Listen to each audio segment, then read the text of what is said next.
नमस्कार, आप सभी लोगों को हमारा इस वीडियो पर फिर से स्वागत है। अभिवादन स्वीकार कीजिएगा दीपक कुमार का। तो चलिए आज हम लोग क्लास 12 एनसीईआरटी हिंदी और इंग्लिश दोनों ही लैंग्वेज में एक्सरसाइज 10.2 का बेसिक कॉन्सेप्ट जानने की कोशिश करेंगे और साथ ही साथ यदि समय बचता है तो एक्सरसाइज भी करने की कोशिश करेंगे। तो चलिए सबसे पहले हम इसका बेसिक कॉन्सेप्ट की ओर बढ़ते हैं। देखिए, बेसिक कॉन्सेप्ट में कुछ करना नहीं है, बस हम बता रहे हैं और आप लोग ध्यान से सुनिएगा। इसमें सबसे पहला जो कॉन्सेप्ट है वो है सदिशों का योगफल। सदिशों का योगफल, जिसको हम इंग्लिश में एडिशनल ऑफ वेक्टर्स के नाम से जानते हैं।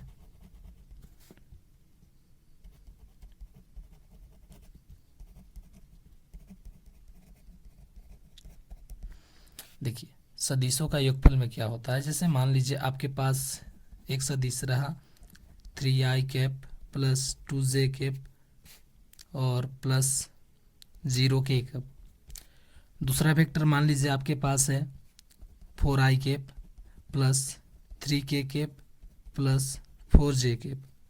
तो सदिशों के योगफल में क्या होता है, जब आप इस दोनों सदिश को आपस में जोड़ लीजिएगा वही तो है सदिशों का योगफल।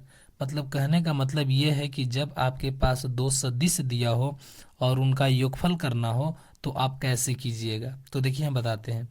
ये आपके पास दो सदिश है, इसका योगफल करना है तो आप कुछ मत कीजिए, जैसे सिंपल जोड़ आप जोड़ते हैं। जैसे मान लीजिए ये 3x और ये 4x है और ये मान लीजिए 4y है, ठीक है। तो आप कैसे जोड़ते हैं, x वाला को x के साथ जोड़ते हैं। तो x वाला x के साथ जोड़िएगा तो 4 और 3 कितना हो जाएगा, 7x हो जाएगा। और ये जो 4y है इसको आप ऐसे ही लिख दीजिएगा। सेम उसी प्रकार से हम इसको जोड़ेंगे। तो सबसे पहले हम यहाँ लिख लेंगे vector a plus vector b, ठीक है, बराबर। अब जोड़िए, वेक्टर a का मान कितना है तो 3i plus 2j plus 0k, ठीक है। इसको हम ऐसे लिख लिए, फिर प्लस का चिन्ह है तो प्लस का चिन्ह दे देंगे। उसके बाद b का कितना है तो 4i plus 3k plus 4j, ठीक है। अब आप ध्यान से देखिएगा, जैसे हम x वाला को x के साथ जोड़े वैसे ही यहाँ आई कैप वाला को आई कैप के साथ जोड़ेंगे, जे कैप वाला को जे कैप के साथ जोड़ेंगे और के कैप वाला को के कैप के साथ जोड़ेंगे। तो देखिए आपके पास क्या आ जाएगा, vector A plus vector B बराबर, जब 3i कैप को 4i कैप के साथ जोड़िएगा तो 3 और 4 हो जाएगा 7i कैप। जब 2j कैप को 4j कैप के साथ जोड़िएगा तो आ जाएगा 6j कैप। जब 0k कैप को 3k कैप के साथ जोड़िएगा तो आपके पास आ जाएगा 0 में जब 3 जुटेगा तो 3 आएगा और k कैप है तो k कैप होगा। यही होता है दो सदिशों का योगफल ज्ञात करने का तरीका, ठीक है। बस आपको कुछ नहीं करना होता है, जब दो सदिश दिया रहता है तो उनका योगफल करने के लिए आई वाला को आई के साथ, जे वाला को जे के साथ और के वाला को के साथ जोड़ देना होता है, ठीक है। अब हम बात करते हैं जब आपके पास तीन सदिश दिया हो तो उस कंडीशन में हम कैसे इनका योग करेंगे। तो देखिए, जब आपके पास तीन सदिश है, एग्जाम्पल से ही समझने की कोशिश कीजिए, समझ में आ जाएगा। आपके पास मान लीजिए वेक्टर ए बराबर है आई प्लस जे प्लस के और वेक्टर बी बराबर है 4i कैप, कुछ भी उदाहरण ले सकते हैं, 2j कैप प्लस के कैप। और जो वेक्टर सी है वो है आपके पास 3i cap plus 4j cap plus 2k cap. अब आपको क्या करना है, इन तीनों को आपस में जोड़ना है। तो इन तीनों के जोड़ने का तरीका देखिए थोड़ा सा बस अलग है, थोड़ा सा अलग। यदि आप इन दोनों को जोड़ने की कोशिश करते हैं तो हो जाएगी। देखिए इसमें क्या करना होता है, जब तीन सदिश आपके पास दिया रहे और इनका योग करना हो तो आपको क्या करना होता है, सबसे पहले a प्लस बी को जोड़ना होता है, ठीक है। और a प्लस बी के जो जोड़ कर आएगा उसमें c को जोड़ना होता है, ठीक है। और इसके बराबर हो जाता है vector A plus vector B plus C. ठीक है, देखिए कैसे करने का मतलब ये है कि ये आपके पास फार्मूला है तीन सदिशों को आपस में जोड़ने के लिए, ये वाला।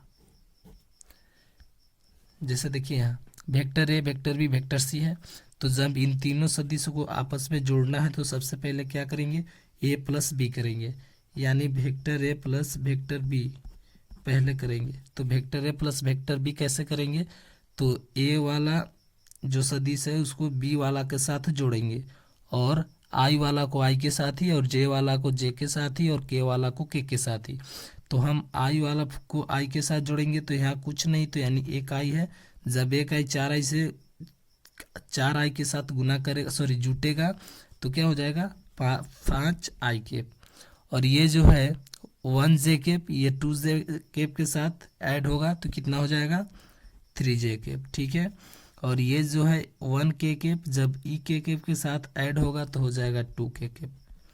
ये तो हो गया ए प्लस बी। अब आपको क्या करना है, ए प्लस बी में सी को जोड़ना है, मतलब जो ए प्लस बी का मान आया उस मान को सी वाला मान के साथ जोड़ना है। तो अब आप यहाँ लिखिएगा vector A plus vector B plus C. अब बताइए vector A plus vector B का मान कितनी है, तो ये देखिए आप देख सकते हैं 5 है, 3 है, 2 है। तो आप यहाँ लिखिए 5 आई के प्लस 3 जे के प्लस 2 के ये किसका मान है, तो वेक्टर ए प्लस बी का। उसके बाद प्लस तो प्लस सी का मान कितना है, तो सी का मान ये रहा। आप लिखिएगा 3 आई के प्लस 4 जे के प्लस 2 के। ठीक है, अब आप क्या कीजिए, इन दोनों को जैसे आप ए प्लस बी को जोड़े थे वैसे ही इन दोनों को जोड़ दीजिए। तो जोड़िएगा तो क्या होगा 5 तिया 15, तो सॉरी गुना हो रहा है, 5 और 3 8 आई केप, और 3 और 4 7 के जे केप, और 2 और 2 4 के केप, और यही आपका हो जाएगा आंसर। कहने का मतलब है कि तीन सदिश जब आपके पास दिया रहे तो उसको कैसे ऐड करते हैं, तो सबसे पहले दो सदिश को ऐड कर लेंगे, और दो सदिशों को ऐड करने यानी कि जोड़ने के बाद जो भी मान आएगा उस मान को तीसरा सदिश यानी वेक्टर सी के साथ जोड़ देंगे, तो वो हम मेरा आंसर आ जाएगा। या आपकी इच्छा ऐसे नहीं है तो ऐसे मत कीजिए, आप ऐसे भी कर सकते हैं। सबसे पहले बी और सी को जोड़ दीजिए, मतलब बी और सी दोनों को जोड़ दीजिए, और बी और सी को जोड़कर जो भी मान आएगा उसमें ए के मान को जोड़ दीजिएगा, आपका आंसर यही आएगा। ठीक है, आशा करते हैं तीन सदिश वाला भी आपको क्लियर हो गया होगा। अब थोड़ा सा इनका गुणधर्म की बात कर देते हैं जो ऑब्जेक्टिव क्वेश्चन में आपसे पूछा जा सकता है। ठीक है, गुणधर्म प्रॉपर्टीज। ठीक है, ये थोड़ा सा आपसे पूछा जा सकता है प्रॉपर्टीज। देखिए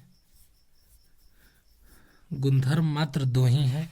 पहला गुणधर्म है वो आपको याद रखना होगा कि जब vector A plus vector B कीजिएगा, मतलब दो वेक्टर को आपस में जोड़िएगा, तो आप चाहे ए को बी के साथ जोड़िए या बी को ए के साथ जोड़िए, ये दोनों आपस में बराबर होंगे। ये पहला गुणधर्म है। दूसरा गुणधर्म लिख लीजिए। दूसरा गुणधर्म ये होता है कि जब आप vector A plus vector B plus vector C करते हैं, चूंकि ये तो हम लिखवा चुके हैं लेकिन फिर भी लिख लीजिए, बराबर होता है वो vector A plus B plus C. कहने का मतलब ये है कि जब आप ए प्लस बी को आपस में जोड़कर और उनके मान से सी वाला मान को जोड़ देते हैं तो उनका मान और वेक्टर ए को बी प्लस सी के जोड़े हुए मान के साथ यदि इसको जोड़ देते हैं तो इनका मान दोनों आपस में बराबर होंगे, जैसा कि आप यहाँ देख चुके। अब देखिए आपको त्रिभुज के सहारे कोई सदिश दे दे तो उसको कैसे करते हैं। जैसे मान लीजिए ये एक त्रिभुज है, ठीक है, ये मान लीजिए ए है, ये मान लीजिए बी है, ये मान लीजिए सी है, तीन वेक्टर है ना। आपको क्या करना है, इनका ऐड करना है। तो ऐड करने की सिंपल है, पाइथागोरस पर में आप क्या जानते हैं, लंब का सॉरी कर्ण का स्क्वायर बराबर लंब का प्लस आधार का। बस वैसे ही कर्ण क्या है सी है, तो सी का स्क्वायर नहीं करेंगे, सी हम केवल ऐसे ही लिखेंगे, सी बराबर आधार प्लस लंब। तो आधार है ए और लंब है, सॉरी आधार है बी और लंब है ए, तो यहाँ हो जाएगा vector A plus vector B, ये हो जाएगा। और ये आप याद रखिएगा, जैसे मान लीजिए वेक्टर बी बराबर कुछ दिया रहेगा सदिश, मान लीजिए आई प्लस 0 जे के, सी बराबर है मान लीजिए 0 जे के प्लस के, और ए बराबर मान लीजिए है 4 जे के प्लस 3 के। तो जब आपको त्रिभुज नियम के सहारे इनको ऐड करना होगा तो आपको इस सदिश के बराबर ए प्लस बी, यानी ये सदिश और ये सदिश के योग बराबर आनी चाहिए। जैसे सी का मान है 0 जे प्लस के, तो जब आप ए प्लस बी को भी जोड़िएगा तो 0 जे प्लस के आएगा, तब ये त्रिभुज नियम के द्वारा सदिश का निरूपण हो जाएगा। ठीक है, आशा करते हैं ये भी आपको क्लियर हो गया होगा। अब आगे और बात कर लेते हैं।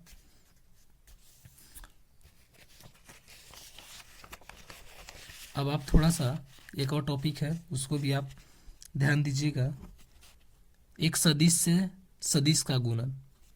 ठीक है,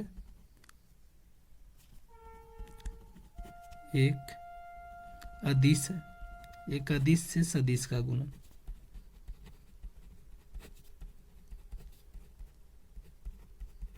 ठीक है, एक अदिश से सदिश का गुणन कैसे करते हैं वो हम आपको बताएंगे। देखिए, अदिश से सदिश से गुना करने के लिए कुछ नहीं करते हैं, इसको इंग्लिश में आप लिखना चाहे तो लिख सकते हैं मल्टीपल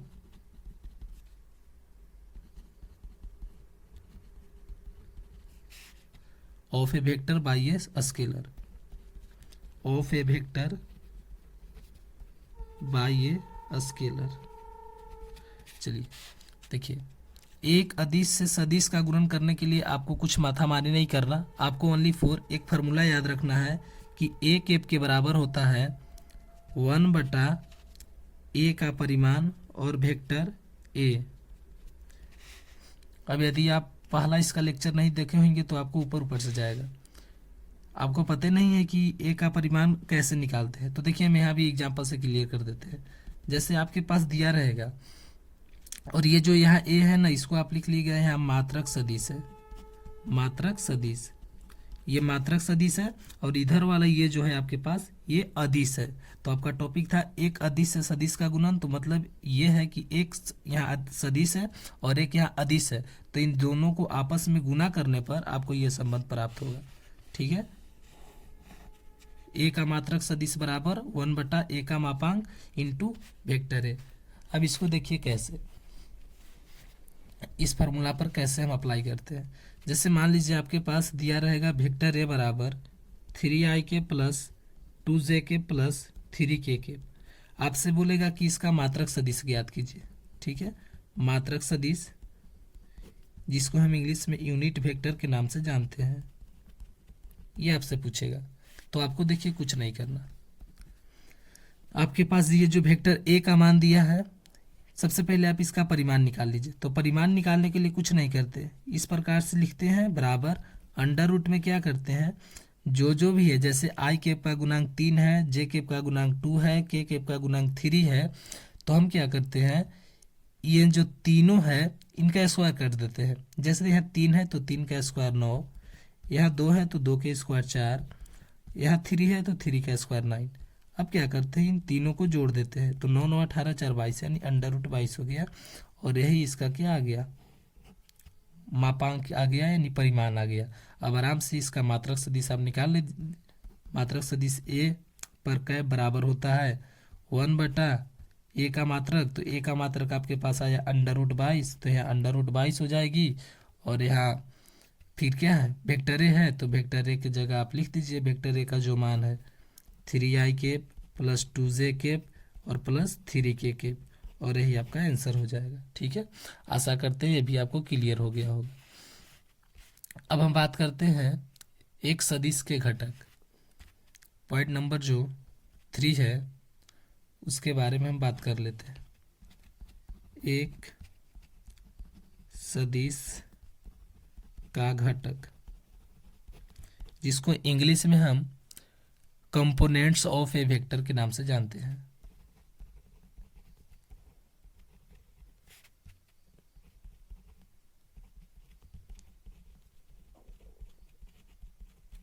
ठीक है, इसमें देखिए आपको क्या जानना है, इसमें आपको ये जानना है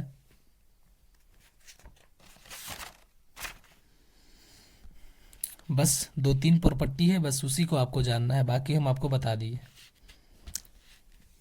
पहला प्रॉपर्टी आप लिख चुके हैं, दूसरा प्रॉपर्टी लिख लीजिए। जैसे हमें आपको ऐड करने की तरीका बताए, यही हम आपको घटाव करने की भी तरीका बता देते हैं। जैसे मान लीजिए दो सदिश आपके पास दिया रहे, तो इनका घटाव कैसे बनाएंगे? तो घटाव वैसे ही आप बना सकते हैं। यहाँ प्लस जोड़ रहे थे तो यहाँ प्लस लिखे, घटाव है तो यहाँ माइनस लिख दीजिए, और जो काम करते थे वही काम कीजिए। जैसे यहाँ ए में से बी को घटाना है, तो ए वाला सबसे पहले लिखिएगा। ए कितना है आपके पास? तो 3i कैप है प्लस 2j कैप है प्लस 0k कैप है। इसमें से घटाना है तो माइनस का चिन्ह देंगे। किसको घटाना है? बी को। तो बी को यहाँ लिख लीजिए, बी का जो सदिश है, बी का सदिश है 4i cap plus 3k cap plus 4j cap. ठीक है, अब क्या कीजिए, माइनस आप इसमें गुना करा दीजिए, तो यहाँ जाएगा 3i cap plus 2j cap plus 0k cap. Minus से गुना कराइएगा तो माइनस का 4i कैप माइनस का 3k कैप और माइनस का 4j कैप। अब आप आराम से घटाइए आई वाला को आई के साथ। यहाँ 3 यानी कि 3 गो आई है और यहाँ 4 गो आई है, 4 गो आई माइनस में है, यानी कि ज़्यादा मान वाला माइनस में, तो माइनस का चिन्ह आएगा।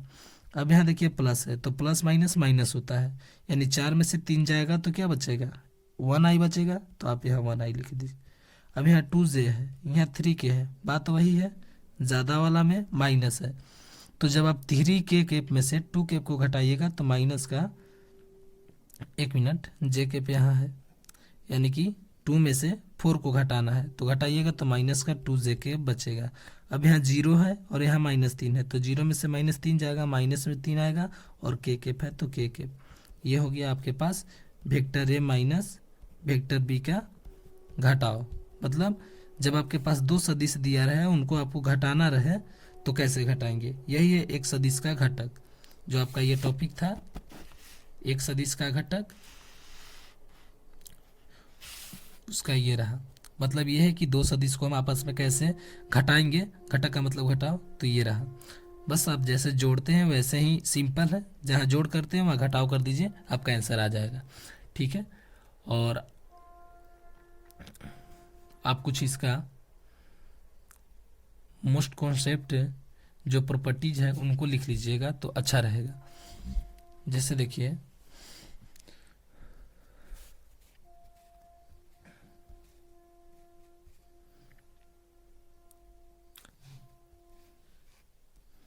आपके पास मान लीजिए वेक्टर ए बराबर है 3i cap plus 2j cap plus 4k cap, ऐसे एक सदिश दे देगा और आपसे पूछेगा कि आप इसका दिक अनुपात बताइए। दिक अनुपात, जिसको इंग्लिश में हम डायरेक्शन रेशियो के नाम से जानते हैं। तो देखिए, जब आपके पास कोई भी वेक्टर दिया हो और उसका दिक अनुपात ज्ञात करना हो तो कुछ नहीं करते, जो दिया रहता है आई कैप का गुणांक, जे कैप का गुणांक और के कैप का गुणांक, बस उसी को कोमा के द्वारा लिख देते हैं। तो इसको आप लिख दीजिए 3, 2, 4, और यही हो जाएगा इसका दिक अनुपात। ठीक है, अब एक और बात जान लीजिए आप लोग, जब आपके पास कोई सदिश दिया रहे, जैसे मान लीजिए वेक्टर ए बराबर एक सदिश है 4i के प्लस 2j के प्लस 3k के, और आपसे पूछा जाए कि आप इसका दिक कोसाइन बताइए। अब की बार कोसाइन पूछा है, अनुपात नहीं, इसको हम कहते हैं डायरेक्शन कोसाइन। तो देखिए, जब आपको दिक कोसाइन पूछे ना, तो आप सबसे पहले दिक अनुपात निकालिए। तो दिक अनुपात अभी तुरंत हम आपको निकालने के लिए बताएं कि जो गुणांक दिया रहता है उसी को कोमा में लिख देते हैं। यहाँ कोमा, यहाँ क्या है गुणांक 4, 2, 3, तो हम यहाँ लिख देंगे 4, 2, 3। अब क्या करेंगे, इसका हम मापांक निकालेंगे, यानी परिमाण निकालेंगे, ये वाला। और ये वाला हम आपको निकालने के लिए देखिए यहाँ बताए हैं कि जो रहता है उसको अंडर रूट में कर दीजिए। ठीक है, तो देखिए यहाँ उसको निकालेंगे तो क्या होगा, 4 है तो 4 को हम स्क्वायर करेंगे तो 16 होगा। 2 है ये, तो 2 का स्क्वायर 4 होगा, और ये 3 है तो 3 का स्क्वायर 9 होगा। तो ए का परिमाण कितना आ जाएगा, तो 16, 4, 20 और 9, 29, ये आ गया। अब आपको दिक कोसाइन लिखना है, तो दिक कोसाइन आप आराम से ऐसे लिख सकते हैं, दिक कोसाइन। दिक कोसाइन का हो जाएगा, तो दिक कोसाइन आपके पास हो जाएगा जो ये है दिक् अनुपात जैसे कितना है, 4 है, 2 है, 3 है, ये लिख लीजिए। और कोमा जैसे कोमा दे दीजिए। और जो मात्रक सदिश आया है इन सब के नीचे लिख दीजिए √29, √29, √29। यही हो जाएगा आपके पास दिक् कोसाइन। तो आशा करता हूँ दोस्तों मेरी बताई गई सभी बातें आपको पूरी पूरी समझ आई होगी। इसी तरह के वीडियो के लिए आप हमें कमेंट बॉक्स में मोटिवेट करते रहें और अपना कीमती कमेंट ज़रूर कमेंट करें। जय हिंद दोस्तों, फिर मिलेंगे अगली वीडियो में, तब तक के लिए आप इतना कंप्लीट कीजिए।